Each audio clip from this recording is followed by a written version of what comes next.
तो भारत माता की जय के जयकारे के साथ सांसदों ने, विशिष्ट अतिथियों ने, गणमान्य व्यक्ति जो इस समय वहां पर सेंट्रल हॉल में है, उन्होंने राष्ट्रपति द्रौपदी मुर्मू का अभिनंदन किया। और इस समय मंत्रियों से, सांसदों से, नेताओं से मिल रही हैं राष्ट्रपति द्रौपदी मुर्मू। इन तस्वीरों में उड़ीसा के सांसद हैं धर्मेंद्र प्रधान, कुछ देर पहले द्रौपदी मुर्मू के जिले से जितने भी लोग आ रहे थे सब याद भी कर रहे थे धर्मेंद्र प्रधान को इसी कारणवश।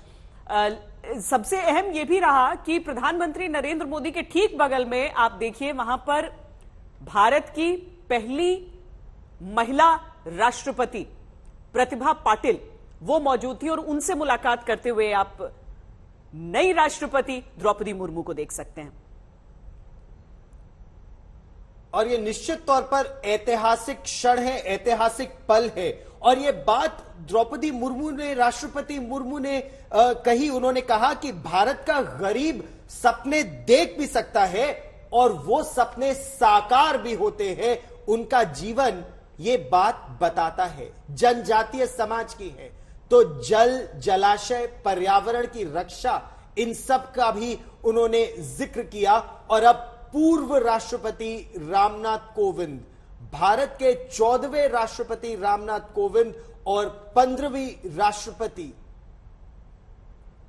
द्रौपदी मुर्मू सांसदों का, नेताओं का अभिनंदन स्वीकार कर रही हैं। प्रभु चावला जी हमारे साथ हैं। प्रभु चावला जी, ये हम बार बार कहते हैं और संवैधानिक तौर पर यह सच भी है कि राष्ट्रपति के अधिकार जो होते हैं वो कितने बड़े परिवर्तन आप ला सकते हैं, उस पर एक जरूर हमेशा से प्रश्न रहेगा। लेकिन जिस तरह की बातें द्रौपदी मुर्मू ने कही हैं, जिस अंदाज में उन्होंने ये सारी चीजें कही हैं, चाहे कल के करगिल दिवस को, विजय दिवस को उन्हें याद करना हो, या फिर आज के माहौल में जो आदिवासी संस्कार हैं जो बताते हैं प्रकृति की अहमियत, उनके बारे में जिक्र हो, क्या कहेंगे आज की जो उनका संबोधन रहा है, जो प्रथम संबोधन जिसके जरिए विश्व से परिचय हुआ उनका? श्वेता, शायद हम सबको पता है कि राष्ट्रपति का कोई भी उद्बोधन होता है वो कैबिनेट से पहले पास होकर के आता है।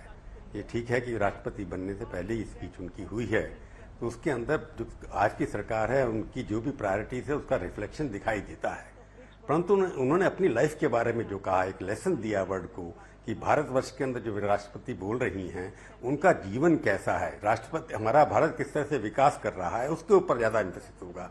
हालांकि उन्होंने डिजिटल इंडिया की बात भी कर दी, उनका G20 भी हो रहा है, उन्होंने बाकी वोकल फॉर लोकल की बात भी की, टेक्नोलॉजी की बात की, स्टार्टअप की बात की, वो सब गवर्नमेंट की पॉलिसीज थी। और G20 की बात भी की कि भारत किस तरह से विश्व नेता बनने जा रहा है, हम उनको होस्ट कर रहे हैं।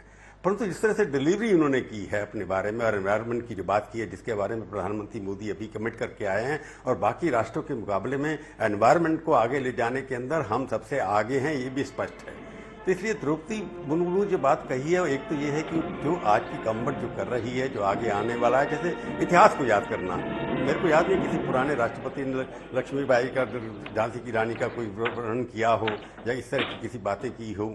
तो भारत के परिप्रेक्ष्य को जो हेरिटेज भूलते जा रहे थे, उसको भी याद कराने का उन्होंने काम किया है। शपथ ग्रहण समारोह के साथ हमने बनते देखे।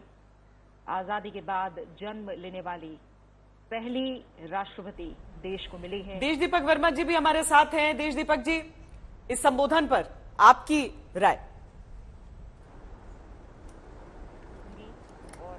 मैं समझता हूं कि ये जो संबोधन है ये अपने आप में अनूठा था और उसमें कई नई चीज़ें उन्होंने रेखांकित की। उन्होंने पूर्व का जो इतिहास है उसको तो हमें याद दिलाया ही, और भविष्य की जो रूपरेखा उन्होंने निर्धारित की उसमें कुछ अनूठी चीज़ें थीं। उदाहरण के लिए जो उन्होंने सस्टेनेबल डेवलपमेंट की बात कही, और आपको याद रखना पड़ेगा कि वो एक ट्राइबल कम्युनिटी की आती हैं, और ट्राइबल कम्युनिटी के लिए जल और जंगल से उनका जो सामंजस्य होता है, जो उनका जो आत्मीयता होती है, और उसके माध्यम से सस्टेनेबल डेवलपमेंट का वो जीता जाता उदाहरण है। और उस जीते जाते अपने जीवन के अनुभव को उन्होंने अपने इस भाषण में कहा।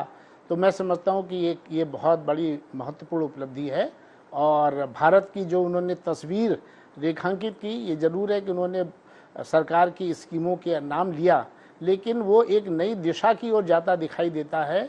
और अमृत महोत्सव के अवसर पर मैं ख्याल है उस दृष्टि से उनका ये भाषण याद रखा जाएगा। और ये जो जिस सफर का जिक्र भी है, रायरंगपुर से राष्ट्रपति भवन का सफर, प्रभु जी एक तरह से इसको देखा जाए तो ये हजारों लाखों लोगों के सपनों की एक उड़ान देगा। उनके टैलेंट का आपने जिक्र किया और उनके टैलेंट के जिक्र के साथ साथ उनका जो पूरा जीवन काल है, प्राथमिक शिक्षा जहां सपना है वहां वो कॉलेज एजुकेशन पाकर काउंसलर बनी। बिल्कुल ठीक कह रहे हैं आप। कॉलेज से पहली महिला, वो गांव की पहली महिला हैं जो कॉलेज के अंदर गई हैं। मैंने जैसे पहले भी कहा है कि द्रौपदी मुर्मू का राष्ट्रपति भवन में पहुंचना एक सामाजिक जो है चेंज का प्रतीक है, परंतु मैं इसको कहूंगा ये सामाजिक समानता की क्रांति भी है कि पहली बार हिंदुस्तान के अंदर दिखाई दे रहा है कि सामाजिक समानता जो पिछले दिनों से हम कहते आ रहे थे कि हमारे यहाँ नहीं है, कि किसी भी आप एक गांव से उठा करके राष्ट्रपति भवन में लेकर के चुनाव करा करके आते हैं और डेमोक्रेटिक तरीके से आते हैं। ये नहीं कि आपने इम्पोज कर लिया है, नीचे से उठ करके आई, असेंबली में इलेक्शन भी लड़ी, मंत्री